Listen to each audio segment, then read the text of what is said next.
Hi there, and welcome to Ancestral Recall. I'm your host, Eli Kaplan. This week, we're finishing off Kamigawa block with part 2 of our look at 2005's Saviors of Kamigawa.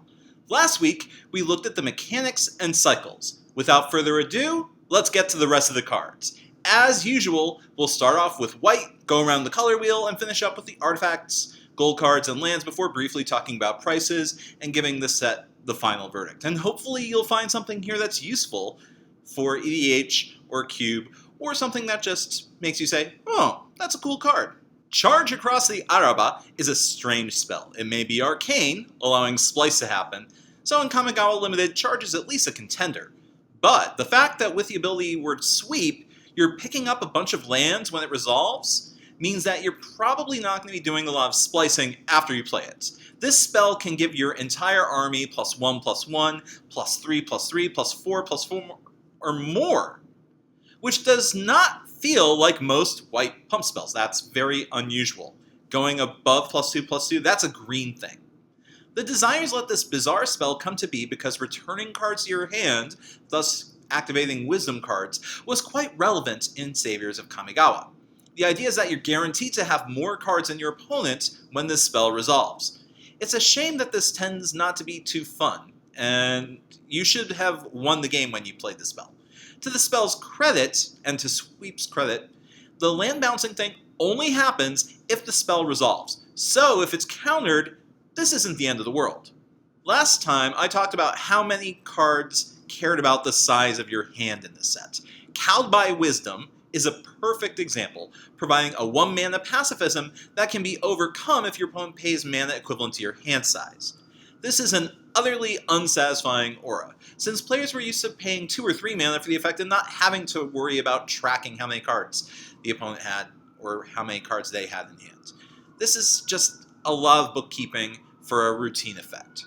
Speaking of hand size, Descendant of Kiyomaru is pretty saucy when you can turn him on. This is one of the few Savior's Wisdom cards that consistently goes in my cubes. The templating looks terrible to modern eyes with our lifelink keyword though. You'd think that with the other dominance of artifacts flying around with affinity during Mirrodin's standard run, Wizards would print an anti-artifact hoser sooner rather than later. But no, we had to wait all the way until Saviors to get one that worked with Kataki, War's Wage. This hate bear insisted that all artifacts get an upkeep cost of 1. This was not enough to stop the bleeding though, and since the artifact lands got the banhammer right before Kataki hit the street, and you couldn't double the effect with multiple Katakis thanks to that legend rule, he was pretty much irrelevant. Check out Evermind. It's a cool card. Evermind isn't the first spell printed without a mana cost. That dubious honor belongs to ABU's Cyclopean Tomb. Sorry, specifically Alpha's Cyclopean Tomb. But Evermind is the first spell intentionally printed without a mana cost. Splice onto Arcane is the only way to do anything with it. Later on, with Time Spiral, we'd see a cycle that stole Evermind's thunder. These spells had no numbers in the top right corner, and they were riffing off the powerful restricted spells of ABU. So Evermind fell by the wayside. Just to be clear, Evermind is their only displace, but it's a cool concept. Also, the text on Evermind changes whatever the original Splice spell is to blue. That's kind of wacky. Meishin, the Mind's Cage, is a great card for people who love to durdle. Yes, it costs an insane amount of mana to play, but when it hits the table, it gets virtually impossible for creatures to do anything when you have a full grip. Rushing Tide Zubera is an odd bird. It doesn't work particularly well with other Zubera. Its death trigger cares about damage dealt to it, but if you can manage to have it block exactly so, you get 3 cards out of the deal. With Hill Giant stats, it's fairly efficient, but I don't see this as being such a great deal. Okay guys, I love a cool copy card, and Sakashima, the Imposter, is an amazingly cool copy card. Sakashima can copy any legend, and yet won't die to the legend rule since it gets to keep its name. And you can bounce Sakashima back whenever you want to. Just pay 2 mana. I'm sorry, but this guy is awesome. Legitimately. Here's yet another tweak to the color pie, and this one stuck. Twincast copies a sorcery or instant for the mere cost of UU. This was the color-fixed fork. Later on, Wizards decided to go back and put the spell copy effect back in red, but blue had its foot in the door and occasionally gets this from time to time. Death of a Thousand Stings has amazing art, is flavorful, is a cool opportunity to abuse Splice, and costs so much mana that it's not worth it. Damn it. I love Ghostlit Stalker. This guy is a brutal one-drop against blue control decks, guaranteeing them serious hand pain in the late game. And people did run this in sideboards. Ghostlit Stalker was so hard for them to deal with, and if you could get up to 7 mana, you could channel it to force 4 discards as an ability, not a spell. That is quite powerful. Here's some more proof of concept for Wisdom. Look at Kagemaro's Clutch. It does a good job simulating the activated ability of Kagemaro, and is fairly costed. I don't like this spell because Wisdom led to tedious, slow-paced games where cards have value because you weren't using them, as opposed to using them. The good thing about the Clutch is, it usually doesn't stay on the table very long, so you don't have to do that much tracking. Cowed by Wisdom requires checking every combat. Some standard black-green decks ran cards like Death Cloud, powered up by Heartbeat of Spring, and mass sacrifice effects to ramp up the pain. And one of the few creatures slotted into this control archetype was Maga, Traitor to Mortals. Maga was a legendary X spell on a guy that could do a heck of a lot of damage to an opponent later on in combat. But that really, you want to do direct damage with this guy. Maga wasn't quite good enough to break into a format-defining card. The most famous card, the card that everyone talks about from Saviors of Kamigawa, is One with Nothing. This spell shares an elite space with Odyssey's Mudhole, the Dark's Sorrow's Path, and Nemesis' Pale Moon as the absolute worst rares to open, whether it's for constructed or limited. Why would you ever play this spell? In a block of legendary cards, this card's uselessness was, well, legendary. And yet, One with Nothing had one very pragmatic use. So unlike Mudhole or Pale Moon, this card actually saw relevant play at the Pro Tour. I'll get back to that, I promise. Just give me a bit. Raving Oni Slave. No, I'm not doing a Darude Sandstorm joke. While Raving Oni Slave's accompanying costs were incredibly steep, so much pain. The idea of running out a 3/3 out on turn 2 at the time was almost unheard of. Aki Underling is a strange goblin. Most goblin decks want to throw out swarms of little red men on curve, taking the win home as fast as possible. This Aki cares if you have 7 cards in hand. In Limited, this was a reason for red decks to be on the draw. That's a strange confluence of events. Ghostlit Raider is understated, but its ability to repeatedly deal 2 damage to a creature or channel for 4 damage to a creature is not to be trifled with. Most times it was a limited removal spell that got some extra value with Soul Shift. Hidetsugu's second right has a non-intuitive name because there's no first right. But the ability to take a player down by dealing 10 damage for 4 mana, this was an incredibly big gamble. It's so narrow, but that's what's so fascinating about the card. I'm sure that if you can connect with it, it feels like $1,000,000. But I was on the receiving end of it more than one occasion, and that felt bad. Never before did I ever feel the need to lightning bolt myself in response. In Standard, there were many outs to this card. You could use Painlands, like Adhikar Wastes, in response to make it fizzle. Jiwari, the Earth of Flame, just doesn't work for me. I know, it's an earthquake, kinda, and if you can get it out and keep it safe, Jiwari will win limited games handily. But this guy is rarely any decent value. His green counterpart, Arashi, is far better. Also, I like 5/5s for 5 mana with a good upside. Ayumi, the Last Visitor, is a very surprising green legend. A lot of EDH players enjoy using legendary lands to get cool abilities. Ayumi has legendary Landwalk, so she can get through for a ton of damage. Give her protection and haste, and she can finish the game in an incredible hurry thanks to general damage. I can't recommend this to you as a commander though, because players will know better than to play their legendary lands against Ayumi. I mean, you reveal your commander at the beginning of the game. Night Soil is Crawworm, but with a strict upgrade thanks to Soul Shift. I really like playing this guy because the format was slow enough that you could pretty reliably get it out. The downside is this guy's low toughness. And yes, I happen to know what night soil is a euphemism for, but I'm far too polite to say what it really means. Promise Kanushi is a weird bird, a human with Soul Shift 7. That's not when you can... playing this on turn 1, the Soul Shift is just trinket text. Later on in the game, okay, it's reasonable, but it's still a 1-drop. This guy probably represents the harmony that was restored after the fall of Konda. Stampeding Sero is a functional reprint of Vision's Stampeding Wildebeests. There were a surprising number of ways to abuse this guy at the time, such as Wood Elves. In Block, there was Haru Ona. And if you don't mind bouncing your own guys, this guy is pretty sweet, although today it's somewhat outclassed by Teamer Sabretooth. Hand size also mattered a lot with the 2 Netsuke, Ebony Owl Netsuke and Ivory Crane Netsuke, that trigger whenever someone has 7 cards in hand. Either it's a 2-mana Black Vice or an Ivory Tower, but it has to be 7 or more cards, and the effectiveness is quite brutal, going all the way to 4. There's possibilities of a lot of cards going around and hands getting filled, and that's why One With Nothing got printed, as a hoser against decks that forced horrible things to happen when you had 7 cards. Mind you, no one was ever happy to open One With Nothing. I opened a foil One With Nothing, which felt like night soil.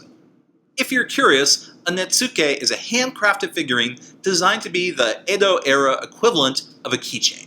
All of my cubes feature Manriki Gusari, the equipment to rule all other equipment. This isn't the most powerful equipment, but it does let you break other people's gear at will. When Mirrodin and Kamigawa were in Standard, equipment wasn't particularly dominant, in part because Affinity was so powerful to drown them out of the format, with the exception of Cranial Plating. Manriki Gusari is a cool answer card that is playable but not huge in most cube matchups, but can be a really good tool for cubes with a heavy artifact, especially equipment theme. Pithing Needle is the most critical artifact of the set, shutting off an activated ability of your choice. This card has seen several reprints since it is an excellent answer to a Planeswalker and helps out any color. A Pithing Needle is actually a very pleasant thing, a tool that's used for cleaning out ear canals, like a Q-tip. Now, don't freak out here, but most people in the US and Europe have moist earwax, and most people in East Asia tend to have much drier ear canals. So fuzzy Q-tips really don't work there. Friends might offer to use a Pithing Needle to gently clean someone else's ears. But if wielded wrongly, boy is someone in for a world of pain. This was a 1-mana answer to Umezawa's Jitte, as well as many other problematic permanents at the time, and so let's give the devil his due. Pithing Needle is a cool design. The expansion symbol for this set is the Reito Lantern, an earthenware lamp designed to light the way of spirits returning to their home. This is a spin on the Japanese Obon festival, which happens in July and August, when people return to their ancestral home territory to welcome the spirits of their ancestors home. Bon dancing is not exactly the most precise art, but it's a folk tradition that I'm glad that Wizards managed to acknowledge. If you'd like to be a kind player and let everyone draw, there's no better land for you than Mikokoro, Center of the Sea. Mikokoro lets the cards continue to flow. This is the most expensive card of the set, surprisingly. Speaking of prices, let's move ahead and see the prices for the most valuable cards of Saviors.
final verdict.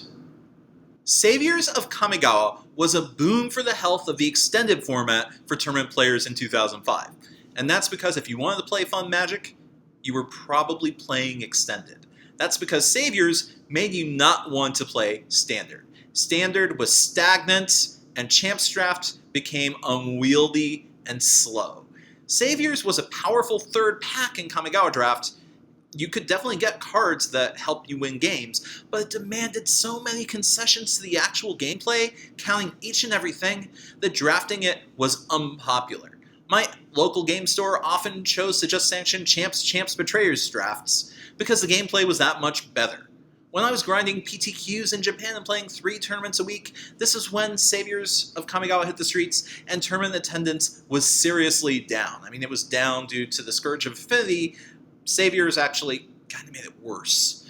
So Standard was the most popular format, and Affinity had been running the table for over a year with or without Skull Clamp, and new players came in, but a good percentage of the long-timers had dropped out. So if you were a Timmy, Saviors didn't have a lot for you. Spike didn't really care for the way that Saviors strategies played out. They felt inefficient and inelegant.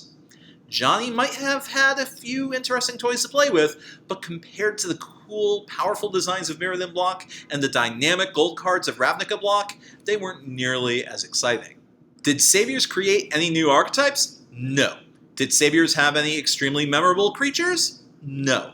The most important thing is you have to make sure that you have lots of cards in your hand, and that means less playing stuff. You know what's another set that discourages you from playing stuff? Prophecy. And Prophecy is my least favorite set of all time because players ended up not enjoying their games by attempting to get rewarded by sacrificing lands. This time, instead of being mana screwed, players just figured out that it was correct not to play anything on a regular basis. This was a set of inaction. A set about doing nothing. Like the Null Rod, it's not that the set doesn't do anything, it's that it does nothing in a dynamic way. Wisdom takes away the surprise value of having more cards creating a tactical advantage because that's just something that you can see. And its incremental advantage was often disappointing due to players making bad plays through reflex. Yes, Wisdom worked well with Splice, since you would be building up resources in your hand, but if you didn't have Splice, it was usually disappointing. Channel wasn't a bad mechanic. It only came on spirits, and it was decent value. I like all the channel cards, even if they're a little overpriced on average. Sweep, on the other hand, is an utter kick in the pants, so you had better either win the game instantly due to playing the spell, or you're going to have 4 to 5, 6 turns of tedium with stunted mana development. Sweep was a nice attempt at seeing if ability words would help cards stand out for players, though. This was an attempt to avoid the mistakes of Mercadian Masks, where recruiting wasn't keyworded, and players didn't pick up on the fact that, hey, this is special. So Masks cards did stand out, but not for being good cards, and that was a problem. Also, Wisdom had the same problem of the Rebels. They weren't keyworded either. Since there were multiple types of Wisdom in the set, some cared about having 7, some just required having more. I guess that's excusable, but it's just too complex. There's no interesting spins on Bushido, and there's nothing particularly interesting about the Soul Shifters in this set, unlike, say, Betrayer's Forked Tongue Garami. There's one cool Splice card, Evermind, but that's really it. Splice's coolness peaked with Betrayer's Horobi's Whale.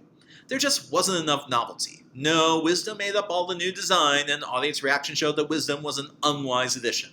Only the veteran micromanagers and the spikiest of spikes who could think 2 or 3 or 4 turns ahead in terms of card advantage enjoyed the mechanic.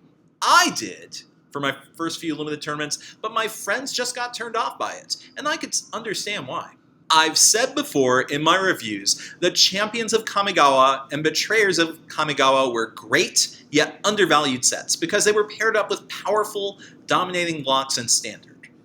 People ragged on those sets for being boring and doing nothing. Well, I don't think Betrayers or Champions deserve those slights, but Saviors of Kamigawa does live up to those insults. Like any Magic sets, there are some cards that are cool and interesting, but the whole of the set does not engender fun games, and its succeeding set, Ravnica, City of Guilds, blew it completely out of the water. That was Magic's return to form. So, for my final verdict, I'm going to give Saviors of Kamigawa a 3 out of 10. Bad. It's not average, it's not even below average, it's just plain bad. This is one of the most unfun sets of Magic. It's just barely more fun than Prophecy, and that's why I'm going to say that if you're looking for a cheap, fun, old booster for Chaos drafts, don't bother with Saviors. Just get the singles you like for a cube or your EDH deck and be done with it. It's sad to point out why the set didn't work, and it closes out the block I otherwise love, but I've got to do it. Before we move on, I want to conclude with a few thoughts looking back at Kamigawa block as a whole. Kamigawa was a bold experiment, trying to be the legendary block, and the first block to really focus on a conflict between two factions. The factions were evenly split across the colors, and one faction got a sweet bunch of synergistic mini-engine mechanics, while the other faction got superior stats and flip cards to explore questy things. It was a reaction to what Wizards knew to be an utterly broken standard, thanks to Mirrodin, and tried to dial back the craziness without destroying all artifacts to Kingdom Come. And the set has had a major rehabilitation thanks to its significant utility to the ever-growing in popularity Commander format. Kamigawa was a stab at exploring top-down tropes the audience was by and large unfamiliar with, hoping that the audience would just roll with them, and the audience chose not to buy in, sadly. But just because a product doesn't have mass appeal doesn't mean it lacks appeal altogether. There are pleasures to be found in the esoteric. Kamigawa had a major influence on Scar's block, on Innistrad block, on legendary design as a whole, and I imagine that it will continue to be a significant block for Magic designers and historians to examine closely as it transitions between different design philosophies. So for those of you who have watched the whole of this block with me, I want to express my sincerest gratitude and thanks, and I hope you'll stick with me in the near future. Please leave a comment as to your favorite card in Saviors of Kamigawa. I know that's a bit of a tall order, given how I just panned it, but I want you guys to be part of the discussion. Like this video if you enjoyed it, subscribe, and go back and check out my older videos if you haven't already. This is Eli Kaplan for Ancestral Recall, signing off. Good games, and good luck.